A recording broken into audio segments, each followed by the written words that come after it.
ఇంతకాలం దేవునితో డైరెక్ట్గా మాట్లాడకుండా ఏ రకమైనటువంటి రహస్య పాపాలు అడ్డుపడుతున్నాయి. ఎందుకో ఈ దినాన దేవుడు మాట్లాడుతున్నాడు. నీవు మహోన్నతుని చాటున సర్వశక్తుని రెక్కల నీడన నీవు విశ్రమిస్తే చాలు, నీకు నెమ్మది కలుగుతుంది.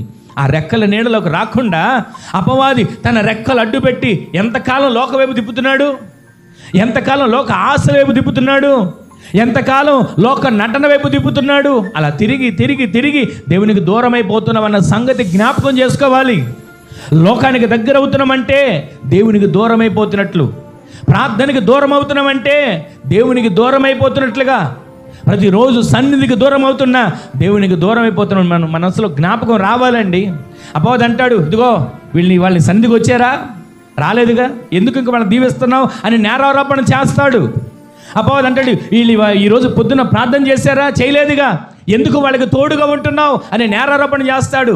జకర్యా మీదకి వచ్చి నేరారోపణ చేశాడండి, మలిన వస్త్రాలు ధరించుకున్నాడని. యెషయా అంటాడు, అయ్యా అపవిత్రమైన పెదవులు కలిగిన వాడను.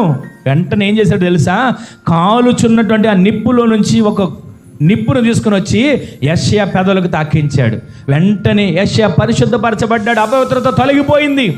ఈ రోజున ఈ మాటలు వింటున్న మనం మలిన వస్త్రాలని ఫిర్యాదు చేస్తున్నాడు అపవాది.